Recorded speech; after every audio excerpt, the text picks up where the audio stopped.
골로새서는 예수 그리스도를 중심적으로 전하고 있는 책입니다. 방금도 함께 읽으시면서 제 머리에 떠오르는 것은 골로새서가 창세기부터 계시록까지 모든 것을 이 짧은 내용의 1장, 2장 안에 담고 있구나 하는 것을 느꼈습니다. 이 짧은 내용을 읽는 중에 계시록 처음부터 끝까지 이 창조 세계의 원리와 구원의 원리를 쭉 펼쳐놓은 것을 이렇게 짧게 오늘 읽은 것처럼 압축해 놓을 수가 있겠구나, 그런 마음이 들어졌습니다. 자, 성경만큼 하나님에 대해서 분명하고 똑똑하게 알려주는 책이 이 지구상에 없습니다. 성경 외에 인간의 죄 문제의 해결책을 알려주는 책은 없습니다. 이 해결은 오직 예수님의 십자가의 대속 외에 다른 길이 없음을 확실하고 분명하게 알려주는 곳은 성경밖에 없습니다. 자, 이 시간은 잠시 다른 종교들을 아주 간략하게 요약을 해보겠습니다. 자, 우리와 가까운 종교 중에 유교가 있습니다. 공자는 뭐라고 그랬습니까? 제자가 질문했을 때에 땅의 일도 모르는데 우리가 하늘의 일, 사후의 일을 어떻게 알겠느냐 묻지 말아라. 여러분, 무슨 얘기입니까? 알지 못한다는 무지를 솔직하게 인정했습니다. 그러니까 유교에게 가서 천국과 지옥에 대해서, 영생에 대해서 물어봐봤자 대답할 거리가 없습니다. 이렇게 정리하면 되고요.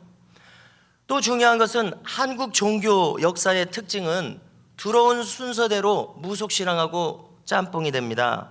도교, 불교, 유교 전부 다 다른 나라에서 들어왔지 자생적인 종교가 아닙니다. 인정하시죠? 그리고 들어오자마자 무속신앙과 결합을 합니다.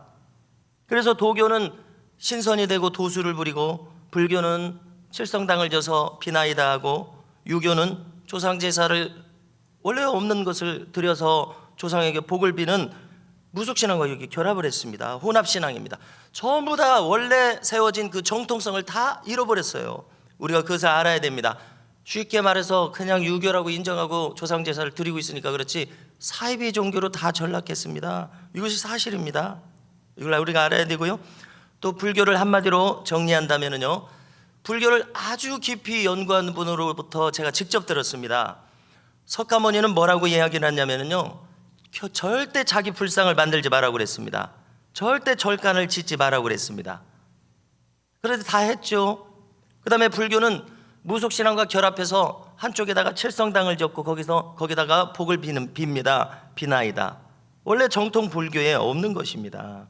이 사이비성을 여기다 가지고 왔다는 얘기입니다. 그래서 기복종교로 전락했습니다. 이것이 사실입니다. 하나님에 대해서 아무것도 모릅니다. 자, 그래서 해탈을 하겠다고 어떻게 합니까? 결혼하지 않습니다. 창조 질서에 위배됩니다. 참선하고 돌을 닦아서 자기 살겠다고 하는 결론적으로 이기주의적인 종교입니다. 창조 질서를 그대로 거스르는 종교입니다. 그렇지 않습니까? 그래서 불교가 들어간 나라는 다 못 삽니다. 기독교가 들어간 나라는 다 잘 살고 과학기술이 발달합니다. 왜 그렇습니까? 창조적이니까 그렇습니다. 적극적이니까 그렇습니다. 불교는 염세주의적입니다. 이 세상이 다 헛되다고 하고 그거밖에 없습니다. 그래서 불교에 가서는 하나님이 지으신 우주의 창조 질서, 오늘 이렇게 막 여러 번 나오지 않습니까? 이 창조 질서에 부합한 사상을 얻을 수가 없습니다.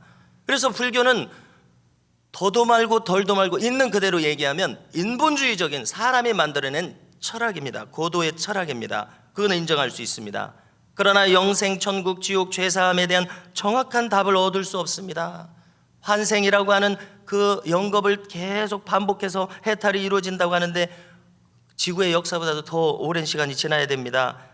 그래서 인간이 지어낸 사상으로 돌파구를 찾습니다만 그 돌 해결책이 될 수가 없습니다. 힌두교, 불교는 다 뿌리가 같아서 유사한 사상들입니다. 다 똑같습니다. 한마디로 이 종교들은 자력 종교, 자기의 힘으로 참선을 해서 구원에 이르겠다고 하는 종교는 전부 사람이 만들어낸 인본주의입니다.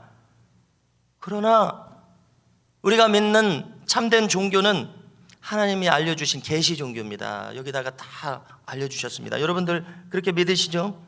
이슬람교, 파생된 이슬람교는 한마디로 말해서 칼 들고 가서 믿을래 안 믿을래 해서 강제로 개종시키는 종교가 하나님의 성품이 제대로 반영된 진짜 종교일 가능성은 0%입니다.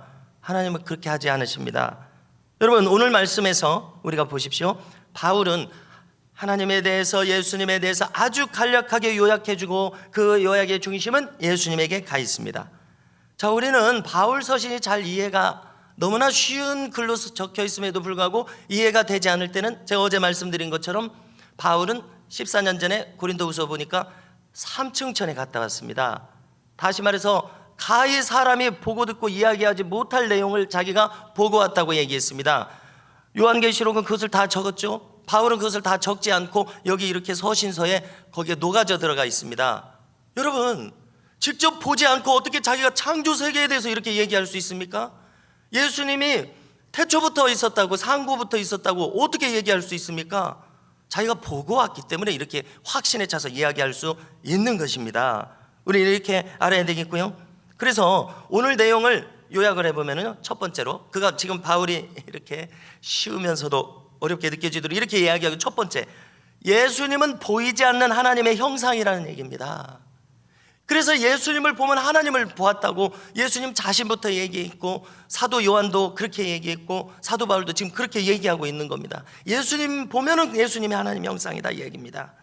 예수님을 보는 사람, 예수님과 연합하고 교제하는 사람, 예수님을 부르는 사람, 예수님을 사모하고 그의 능력을 구하고 받는 사람, 한마디로 이렇게 예수님과 교통하는 사람은 뭐 하고 있는 겁니까? 하나님과 교통하고 있습니다. 할렐루야. 자, 그 증거를 보여드리겠습니다. 계시록에 보시면은 계시록 20장, 21장, 22장과 계시록 4장, 5장은 천상에서 예배하는 장면, 천국의 그 모습을 그려주는데요, 하나님과 예수님은 똑같이 언급하지 않습니까? 보좌에 계시니와 어린 양이, 이게 증명입니다. 보좌에 계시니와 어린 양이 똑같이 얘기하지 않습니까? 이위일체죠. 성령 하나님과 함께 삼위일체. 그래서 이걸 알 수 있습니다. 방금 증명이 됐고요. 보좌에 계시니와 어린 양께 영광 돌리라고 하고요, 이렇게 하나님과 어린 양을 함께 말합니다. 두 번째로, 예수님은 영원부터 계시다고 이야기합니다. 요한복음 1장에서 그렇게 얘기하죠. 여기 지금 사도 바울도 그렇게 얘기하고 있습니다. 그는 창조주라고 얘기하고 있습니다. 누가 이렇게 이야기합니까? 어떤 종교에서 이런 걸 알려줍니까? 그 창조는 지금도 가능합니다. 하나님의 창조는 6일 동안 온 세상을 짓고 끝난 것이 아니라 그 이후에 지금까지도 이어지고 있습니다. 그래서 우리가 수도 없이 듣는 것은요, 우리에게도 그런 일이 일어나기를 원하지만 못 쓰게 된 장기가 다시 살아나고, 왜요? 하나님은 창조의 하나님이시기 때문에 우리의 질병을 고쳐주시고 새로 음이 돋게 하시고 생살이 돋게 하시고, 왜 이런 일이 일어나면 하나님 오늘도 창조하시기 때문에 그렇습니다. 하나님은 우리의 설계자요 창조주시기 때문에 영육간에 우리의 모든 질병을 그래서 고쳐주시는 것입니다. 불임자, 아이가 없어서 안타까워하는 사람에게 기도하면 아이를 주실 수 있는 이유가 오늘도 그는 창조자이시기 때문에 그렇습니다. 할렐루야. 그는 오늘도 창조하신다는 이 사실을 듣고 믿음을 더욱 굳세게 할 수 있기를 바랍니다. 그럴 뿐만 아니라 그 주의 형상을 닮은 우리도 창조적인 능력을 가지고 있어가지고 오늘도 개인 형통의 고백을 하면서 우리가 고백한 대로 이루어진다고 창조의 우리 입술의 창조적인 능력을 고백하지 않았습니까? 셋째로 16과 17절이 이렇게 쭉 이어졌는데요, 그걸 한마디로 요약하겠습니다. 그는 만물의 통치자시라는 겁니다. 누구라도 그 발 앞에 엎드리게 했습니다. 빌립보서 2장이 이것이죠. 에베소서의 내용하고도 똑같습니다. 그래서 마귀도 예수 이름에서 순종해야 됩니다. 천하 만물도 순종해야 됩니다. 파도야 잠잠하라, 바람아 그만 멈추어라, 그러면 그 명령에 순종해야 됩니다. 예수께서 통치자이기 때문에 그렇습니다. 그리고 예수님 자신도 내 이름으로 무엇이든지 구하면 내가 시행하리라 말씀하지 않으셨습니까? 천하 만물, 자연 만물에게 잠잠하라고 명하실 수 있는 이유가 그 이유입니다. 우리도 그 이름으로 명하면 그 일이 이루어진다고 주님이 기록했습니다. 질병아 떠나가라고 할 수 있습니다. 마귀들아 잠잠하라고 할 수 있는 이유가 여기에 있습니다. 네 번째로, 예수님은 십자가에서 대속하셨습니다. 우리가 아시는 대로 주님께서는 숨을 거두시며 뭐라고 말씀을 남기셨습니까? 다 이루었다라고 말씀하셨습니다. 여기서 헬라어가 우리에게 도움을 주는데요, 테텔레스타이라는 말을 썼습니다. 이 말은 채무관계에서 빚을 다 청산했다 이런 얘기입니다. 다 빚을 갚아서 영원히 되게 했다 이런 뜻입니다. 그래서 예수님 이름 외에 구원이 없습니다. 죄짐과 그 형벌을 다 치러버렸기 때문에 그렇습니다. 그래서 예수님 믿는 것 외에 죄사함을 받을 길이 없습니다. 그가 모든 형벌을 짊어지셨기 때문에 화목제물로 드려지셔서 하나님과 우리를 화목시키셨습니다.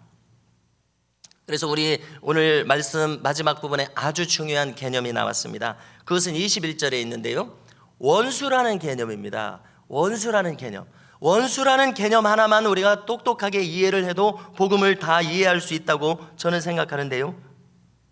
자, 뭐라고 지금 설명한 것입니까? 요약을 하면은요, 인간 존재는 그가 예수님을 믿기 전이면 하나님과 원수입니다.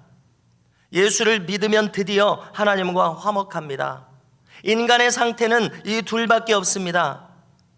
그래서 우리가 불신가족을 위해서 기도할 때에 모든 그 기도의 근거가 이 기초 위에서 이루어지고 있습니다. 우리 사람의 평범한 본성으로는 그렇게 인식하고 그런 걸 생각하기 싫어합니다. 그러나 영적 실상은 무엇입니까? 믿음이 없는 자, 믿음이 없는 나의 가족, 하나님과 원수 상태에 있습니다. 하나님께 속하여 있지 않으면 그는 어디에 속해져 있습니까? 그렇습니다. 마귀에게 속하여 있습니다. 그래서 거칠게 한번 말한다면요, 그는 마귀 자식이라는 걸 우리는 인정하지 않을 수 없습니다. 이것이 진실이요 성경의 사실이기 때문에 그렇습니다. 당연히 우리의 귀에 거슬립니다. 우리의 본성에 거슬리는 표현입니다. 아니, 내 자식은 평범한데 내 자식이 왜 마귀 자식이란 말인가? 자, 우리 인간의 눈에는 이렇게 평범합니다. 그러나 영적인 실상, 그가 아직 하나님과 원수 상태에 있습니다. 그래서 이 심각함 때문에 우리는 탄식하며 기도하는 것입니다. 이 실상을 제대로 인식할 때 우리는 내가 아는 사람들을 위해서, 가족을 위해서 기도할 수밖에 없게 됩니다. 불신 가족을 위해서 우리가 평생 눈물로 기도해야 될 이유가 바로 이것입니다. 자, 십자가의 속죄의 목적이 있다고 얘기합니다. 그것은 십자가의 속죄, 우리를 깨끗게 하신 목적은 22절에 나와 있습니다. 22절을 찾으셔서 함께 읽겠습니다. 함께 읽으십니다. 이제는 그의 육체의 죽음으로 말미암아 화목하게 하사 너희를 거룩하고 흠없고 책망할 것이 없는 자로 그 앞에 세우고자 하셨으니 아멘. 예수님의 말씀을 들어보십시오. 너희 의가 서기관과 바리새인들보다 낫지 않으면 결코 천국에 들어가지 못한다고 말씀하신 이 말씀을 우리가 기억해야 됩니다. 불법을 행하는 자들아, 내게서 떠나가라. 내가 너희를 도무지 알지 못하느니라.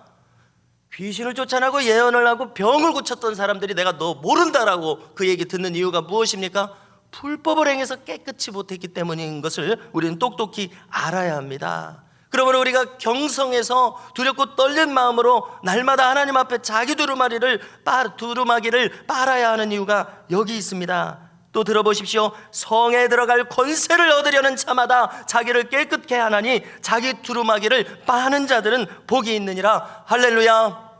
그러므로 오늘도 우리가 이 새벽에 내 두루마기를 빨기 위해서 주의 전에 나와 있습니다. 얼마나 귀한 부르심입니까? 또 주님께서는 사도 바울이 자기 경험을 적었습니다. 깨끗하지 않으면 쓰실 수가 없습니다. 그러므로 우리가 쓰임을 받고자 한다면 깨끗한 그릇이 되어야 한다는 이야기입니다. 십자가의 피로 우리를 씻으신 이유가 이것들입니다. 하나님과 통행하는 자가 되게 하기 위해서, 그분과 연합하는 자가 되기 위해서, 그래서 에녹과 같이 살아가게 하기 위해서. 에녹은 그가 생전에 들림받기 전에 무슨 증거를 들었다고 했습니까? 저는 하나님을 기쁘시게 하는 자라 하는 증거를 받았느니라. 에녹처럼 살게 하려고 합니다. 십자가에서 우리를 씻으신 이유는요, 마지막 절 23절은 22절과 똑같은 내용입니다. 자, 읽어드립니다. 만일 너희가 믿음에 거하고 터 위에 굳게 서서 너희의 들은 바 복음의 소망에서 흔들리지 않으면 그러하리라. 어떻게 해요? 주 앞에 깨끗하게 서면서 살아가게 되리라. 어떻게 하면은요, 소망에서 흔들리지 아니하면. 할렐루야. 그래서 어제도 말씀드렸습니다. 이 모든 것이 이해가 되지 않는다면 바울이 3층천에 간 사람이라는 걸 기억하고 읽어보십시오. 그러면 이해가 될 것입니다. 이거 지금 그 얘기입니다. 하늘 소망에서 흔들리지 않으면 우리가 깨끗하게 살아갈 수 있다고 이야기합니다. 여러분, 우리는 그래서 하나님의 말씀의 원리 중에 무엇을 깨닫습니까? 하나님의 진리는 항상 조건적인 것을 깨닫습니다. 이 소망에서 흔들리지 않을 때 조건적입니다. 그러면 그렇게 되리라. 22절처럼 되리라. 하나님 앞에 깨끗하게 서서 살아가리라. 할렐루야. 이것이 구원입니다. 구원의 원리입니다. 어떤 불경에서 어떤 유교에서 이렇게 확실하게 알려줍니까? 하나님의 말씀만이 우리에게 확실한 길을 알려주고 있습니다. 23절 끝부분을 보니까요, 이 복음을 천하 만민에게 내가 구했다. 그리고 너희들도 이 복음을 위해서 하나님의 종이 돼서 지금 살아가고 있다. 나는 이 복음의 일꾼으로 지금 살아가고 있다. 성도 여러분, 어찌 바울뿐입니까? 골로새 교인들이여, 그대들도 이 일꾼이다. 그리고 이 자리에 있는 저와 우리 모든 교우들에게도 지금 나는 복음의 일꾼인데 여러분들도 복음의 일꾼입니다 라고 이야기하고 있는 것입니다. 그러므로 우리 모두가 주님 부르시는 그날까지 생명을 다해서 충성할 것을 결단하실 수 있기를 주님의 이름으로 축원합니다.